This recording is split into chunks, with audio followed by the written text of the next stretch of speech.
ini memang yang harus saya lakukan buat mereka gitu. Kayak ada sebuah apa ya, sebuah keyakinan bahwa ini adalah bidang yang memang harus saya geluti dan saya harus melayani di bidang ini gitu. Akhirnya saya sadar bahwa bagaimana Tuhan menempatkan saya sebagai pelayannya Dia untuk bantu teman-teman disabilitas.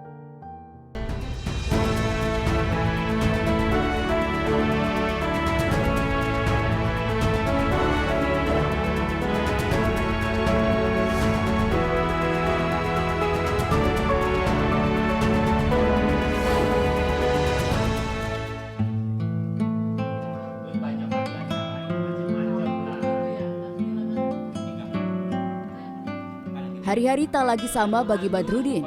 Pria berusia 48 tahun yang kini tinggal di Ciawi, Jawa Barat, tak lagi dapat bergerak bebas dan beraktivitas seperti biasa. 21 Juni 2021 menjadi hari yang tak akan terlupakan baginya dan keluarga. Ia tersetrum sengatan listrik saat sedang menjalankan aktivitas kesehariannya sebagai seorang pekerja bangunan. Akibat kecelakaan tersebut, ia terpaksa menelan kenyataan pahit, kehilangan satu kaki dan kedua tangannya. Kesetrum itu, terus dibawa ke rumah sakit, ya menurut dokter ya saya harus diamputasi, dikenakan sudah tidak memungkinkan kan gitu. Ya saya terima gitu, waktu itu dokter mengatakan dengan demikian itu, ya saya terima aja gitu, memang saya udah nggak mungkin lah gitu seperti yang sudah gitu.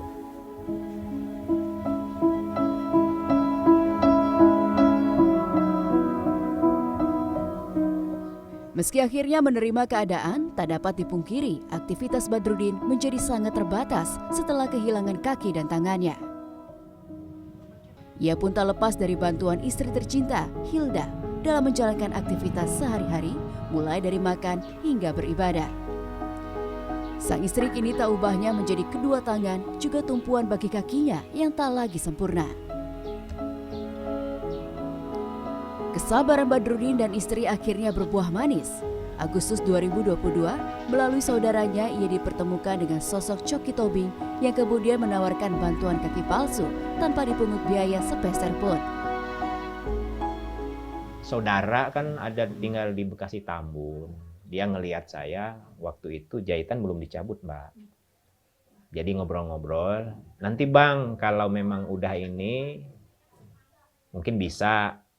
Saya ada temen, dulunya satu SMA, namanya Coki Tobing. Awalnya sih dia nanya dulu gitu, kenapa dan kenapanya gitu. Saya bilang apa adanya, saya dapat kerja, kecelakaan kesetrum. Namun dia bilang, saya lihat Bapak layak dibantu.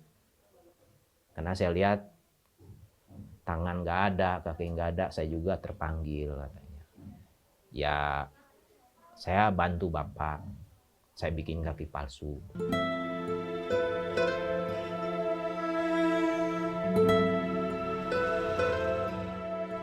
Tanpa berpikir panjang, Badrudin pun dengan tangan terbuka menerima tawaran kaki palsu tersebut. Kaki palsu ini menumbuhkan semangat hidup baru yang sempat hilang pasca amputasi. Yang jelas dari bantuan kaki palsu Om Coki ini, yang pertama itu saya bilang tadi itu, menumbuhkan semangat itu lebih tinggi, itu udah pasti. Yang keduanya, lebih ini sepuir lagi saya gitu. Jadi lebih pede lah gitu Mbak gitu. Dengan dulu kan kayak ngesot kan jauh lah gitu, setelah dapat ini ya alhamdulillah senang banget sih.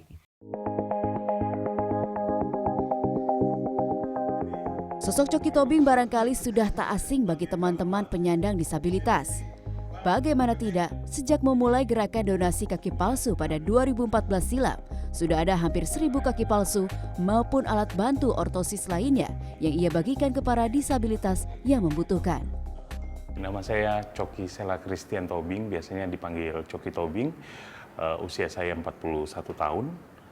Aktivitasnya adalah sebagai praktisi pembuat kaki palsu, alat-alat bantu ortopedi gitu. Jadi aktivitas saya lebih banyak di bekerja untuk pembuatan kaki palsu tersebut.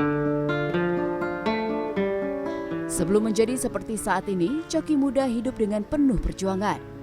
Terpaksa drop out dari kampusnya pada tahun 2002 akibat kesulitan ekonomi, Coki banting setir menjadi seorang kurir selama bertahun-tahun, hingga akhirnya ia mendapatkan beasiswa di tahun 2009. Awalnya tuh 2009 saya dapat beasiswa untuk sekolah di Jakarta School of Prosthetic and Orthotic gitu. Jadi pas masuk sekolah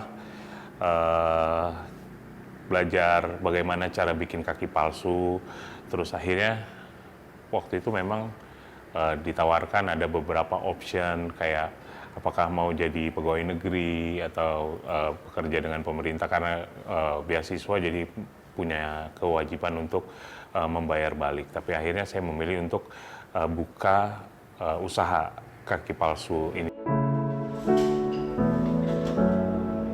Kesempatan beasiswa ini menjadi lembaran hidup baru bagi Coki. Ini pula yang melatar belakangi Coki mendonasikan kaki palsu buatannya agar para penerima manfaat juga dapat membuka lembaran hidup baru sepertinya. Yang melatar belakangi adalah karena saya ngerasa bahwa bisnisnya kan maju ya. Bisnis saya maju itu akibat dari saya mendapatkan kesempatan ya, kesempatan sekolah, terus saya dikasih kesempatan untuk membuka lembaran baru terhadap background situasi saya gitu. Nah, itu juga yang sebetulnya teman-teman butuhin, ya kan? Dan teman-teman difabel yang saya maksud. Dan ketika saya sekolah, kayak saya ketemu pasien-pasien amputasi, rata-rata dari mereka itu memang tidak mampu secara finansial untuk bikin atau membeli kaki palsu.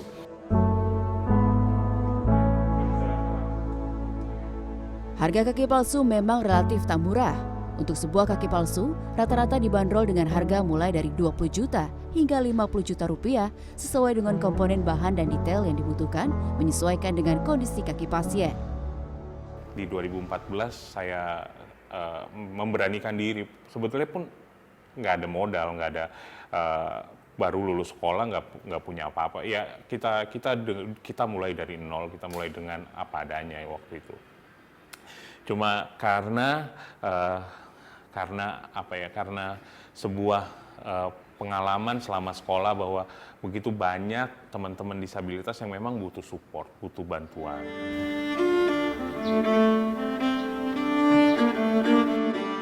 Apa yang dilakukan Coki nyatanya benar memberikan lembaran baru bagi banyak orang. Setidaknya bagi Badrudin dan istri yang kini menemukan semangat hidup baru lewat langkah demi langkah dari kaki buatan Coki. Sekarang semangat banget, terutama dia tuh waktu itu bilangnya kalau udah punya kaki palsu, saya pengen ke musola, pengen Jumatan. Itu yang dia pengen ke majelis gitu. Bapak kadang belajar lari di sini juga. Kalau saya yang ininya takut jatuh gitu kan, lari udah enak kesakit gitu. Semangatnya luar biasa. Saya juga jadi semangat ya lihat suami kayak begini.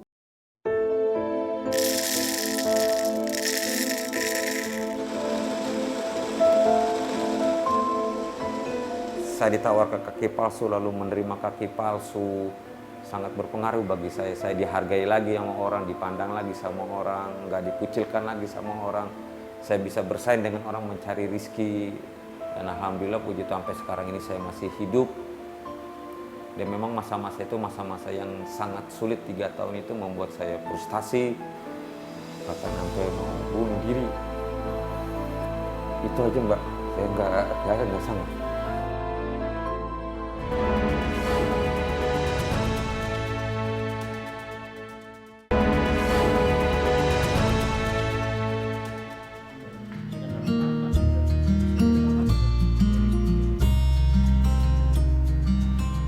Coki Tobing saat ini adalah CEO dari Dare Prosthetic and Orthotic, sebuah perusahaan pembuat prostetis dan ortosis atau alat bantu bagi disabilitas. Usahanya sejak awal memang ia niatkan untuk mencari profit demi memperbaiki perekonomian keluarga. Namun jauh sebelum itu, Coki juga telah memantapkan hati berbagi pada sesama lewat usaha yang ia jalani. Prostesis itu alatnya ya. Jadi prostetik itu adalah alat pengganti organ tubuh yang hilang atau teramputasi. Ya, dalam hal ini, dalam bidang ini tangan dan kaki gitu. Ada pula gigi, tapi bukan bidang saya gitu. Jadi prostetik ortotik yang di bidang saya itu adalah pengganti tangan atau kaki yang teramputasi gitu. Nah, sedangkan ortosis itu alat untuk menopang organ tubuh yang terdapat kelainan saraf, otot. Contohnya misalnya stroke gitu ya. Tangannya jadinya agak-agak tidak teralign dengan baik, tidak bisa lurus lagi. Nah, kita buatkan alat supaya bisa lurus kayak gitu. Itu jadi prostetik itu buat yang kaki palsu kayak gini, sedangkan kalau ortosis itu kayak ini. Jadi kakinya ada tapi memang butuh ditopang gitu.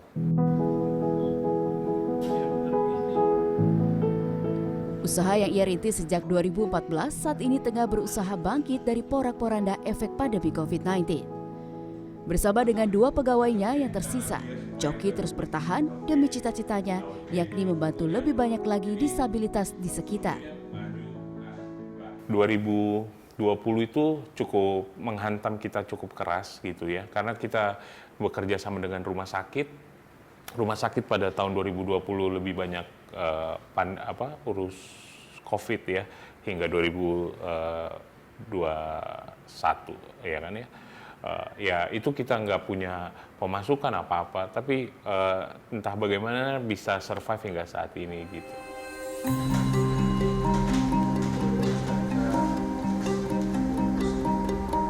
Rata-rata butuh waktu sekitar 48 jam untuk pembuatan satu kaki palsu, tergantung tingkat kesulitan. Berkesempatan datang langsung ke workshop milik Coki, saya pun diperlihatkan proses di balik pembuatan kaki palsu maupun alat ortosis lainnya. Ini kan membuat kaki palsu nggak hanya untuk donasi saja, tapi juga untuk pasien umum gitu ya. Ada perbedaan nggak sih pembuatan kaki palsu yang Abang lakukan untuk pasien umum dan juga pasien penerima manfaat donasi? Oke. Perbedaan yang paling mendasar adalah paling komponen ya. Ada yang karena kan kita pakai komponen dari Kamboja, ada yang dari Cina, ada yang dari Jerman. Nah, perbedaannya cuma di komponen. Selebihnya sama. Bahkan bagaimana cara kita melayani pun harus sama. Artinya kita harus betul-betul memberi garansi, memberi produk yang bukan hanya sekedar dikasih terus ya udah kita lepas tangan, enggak. Sampai kapanpun mereka akan terus tersambung dengan kita, karena kaki palsu ini sampai akhir ya akan mereka pakai. Cara Coki memperlakukan pasien juga berkesan di mata Maskan, karyawan Coki yang sudah hampir 2 tahun bekerja di workshop miliknya. Sedikit banyak Maskan mengaku menjadikan Coki teladan dalam kesehariannya.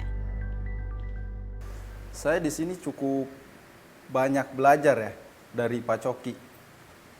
Dari awalnya nggak tahu, nggak bisa, dia terus-terusan mempelajari itu. Yang dia bisa, dia pelajari ke saya gitu. Jadi cukup banyak yang bisa saya ambil dari dia gitu ilmunya.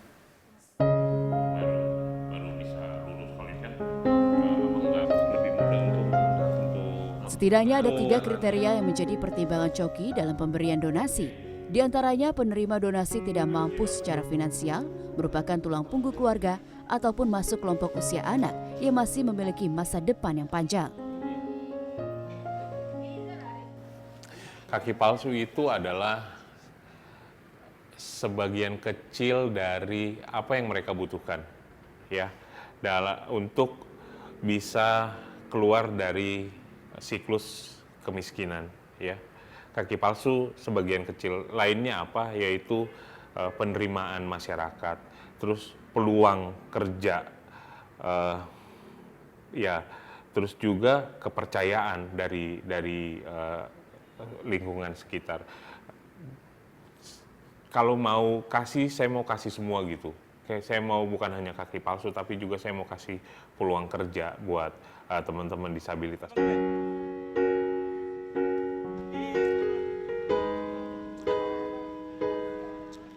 Tujuan jangka panjang Coki yang ingin memberi peluang kerja bagi penyandang disabilitas perlahan mulai ia wujudkan melalui Khairul Ikhwan, salah satu penerima donasi kaki palsu buatannya. Ikhwan yang sehari-hari bekerja sebagai penjaga parkir di sebuah gereja di Kota Bekasi pada 2019 lalu mendapatkan tawaran dari Coki untuk menjadi barista sekaligus mengelola operasional di kedai kopi milik Coki. Saya kenal Pak Coki itu di gereja awalnya. Jadi di saat saya parkir, Pak Coki ini orang yang sangat rajin dalam beribadah. Dan beliau juga kebetulan main musik di gereja itu.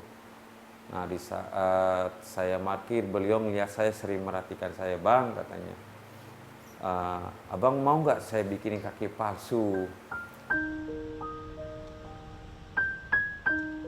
Sebelum disibukkan dengan aktivitas saat ini, baik sebagai penjaga parkir maupun barista di kedai kopi, Ikhwan telah melalui masa-masa sulit pasca kecelakaan lalu lintas di tahun 2007 yang merenggut satu kakinya, juga asa dan cita-citanya. Saya ditawarkan kaki palsu lalu menerima kaki palsu, sangat berpengaruh bagi saya. Saya dihargai lagi sama orang, dipandang lagi sama orang, nggak dikucilkan lagi sama orang. Saya bisa bersaing dengan orang mencari rizki. Dan alhamdulillah puji Tuhan sampai sekarang ini saya masih hidup. Dan memang masa-masa itu masa-masa yang sangat sulit, 3 tahun itu membuat saya frustasi. Bahkan sampai mau bunuh diri. Itu aja Mbak, saya nggak sanggup.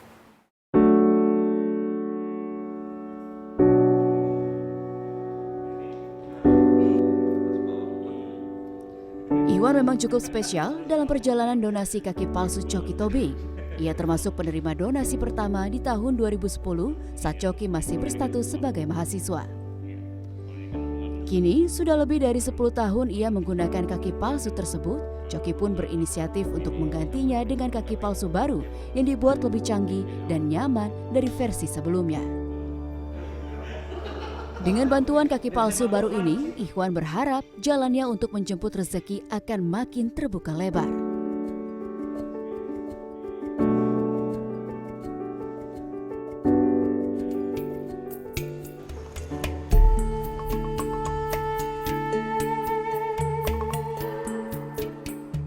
Jarang ada orang yang mau dengan sukarela, sepenuh hati melayani orang-orang kayak kita gitu loh. Karena kan sebagian besar orang-orang lihat kita sebelah mata ya, karena kita mungkin nggak punya kemampuan. Tapi dengan adanya Om Coki, kita bisa sama orang lain. Gitu. Kita bisa memaksimalkan anak kita biarpun dengan kondisi yang seperti ini.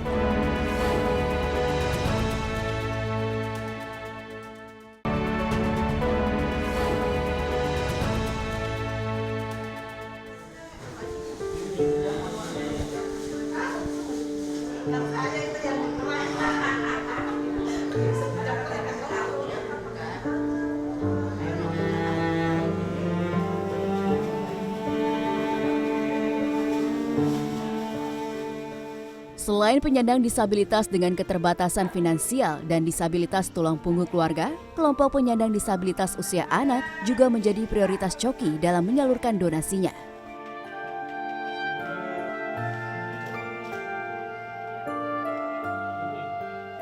Ini pula yang melatar belakangi Coki sejak 2016 hingga saat ini aktif dalam pembuatan alat bantu ortopedi bagi komunitas rumah cerebral palsy Beta Cici.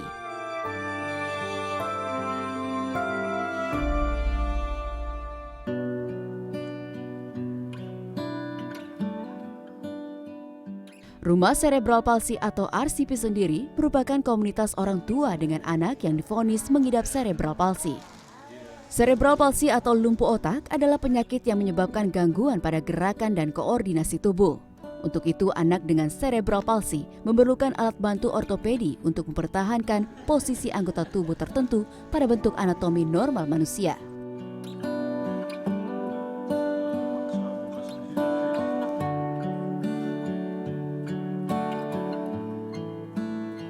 Coki waktu itu pertama kali kita mengenal, jadi dia menawarkan program bantuan, bahwa ada bantuan untuk anak-anak kami.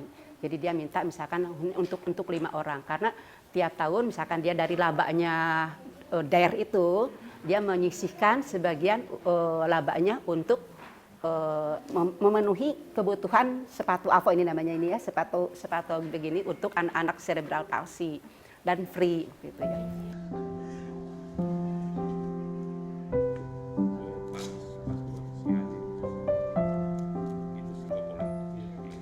AVO atau ankle foot orthosis memang tak lepas dari anak-anak yang didiagnosis cerebral palsy. Yuli yang selama 25 tahun berpengalaman dalam mengurus anaknya yang juga mengidap cerebral palsy tahu betul bagaimana bantuan berupa keringanan biaya alat bantu ini sangat bermanfaat bagi para orang tua.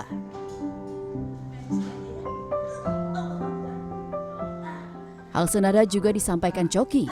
Tak ada tujuan lain selain ingin turut meringankan beban para orang tua dari anak cerebral palsy melalui alat bantu buatannya. Dan untuk anak-anak cerebral palsy pun buat orang tuanya mungkin dengan support alat bisa memberi kelegaan sedikit gitu buat para orang tua, bisa apa ya, bisa mengurangi beban mereka. Itu sih yang itu sebenarnya sesimpel itu yang mau kita berikan kepada teman-teman.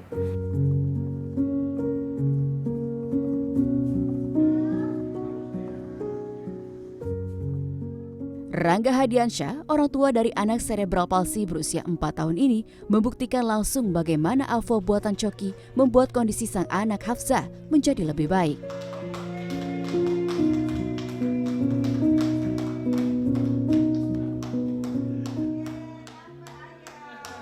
AVO ini lumayan berpengaruh banget buat anak saya, karena yang tadinya struktur kakinya itu miring ke bawah.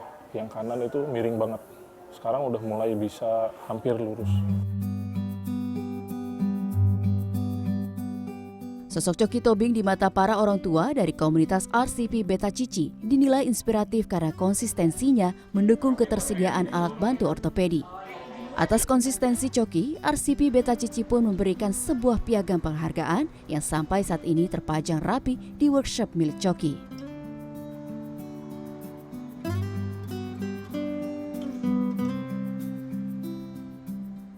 Inspiratif ya Mbak, saya senang banget ngeliat orang-orang yang punya kegiatan sosial kayak Om Coki, inspiratif membantu kayak komunitas-komunitas kita seperti ini yang memang kita sangat butuh banget gitu kan. Jarang ada orang yang mau dengan sukarela, sepenuh hati melayani orang-orang kayak kita gitu loh. Karena kan sebagian besar orang-orang lihat kita sebelah mata ya, karena kita mungkin nggak punya kemampuan. Tapi dengan adanya Om Coki, kita bisa sama orang lain gitu. Kita bisa memaksimalkan anak kita biarpun dengan kondisi yang seperti ini. Tak hanya bagi para penerima donasi, di mata sang istri, Coki juga merupakan sosok suami dan ayah yang suportif dan dapat diandalkan. Kalau ayah dia pasti sosok yang suportif ya, maksudnya dia bantu banget saya. Kalau misalnya dia mau sih gantian, misalnya kayak jagain dulu anaknya atau apa gitu, dia mau sih. Dia sosok yang bisa diandalkan, ya baik sih, semuanya positif. Saya suka sih kegiatan itu ya, sebenarnya support banget, dukung banget. Saya melihatnya sebagai sesuatu hal yang kegiatan yang positif. Coki berharap apa yang telah ia mulai tak berhenti sampai di sini. Ia ingin hingga akhir hayatnya nanti dapat terus memberi manfaat bagi sesama. Kalau ditanya sampai kapan, kalaupun saya udah nggak ada, saya harap DAER bisa terus regenerasi ke depannya, karena banyak teman-teman disabilitas yang memang membutuhkan advokasi, membutuhkan support dari masyarakat dan juga institusi-institusi seperti ini gitu. Jadi sampai kapan saya rasa nggak tahu sampai kapan, sampai selama-lamanya gitu, selama mungkin gitu.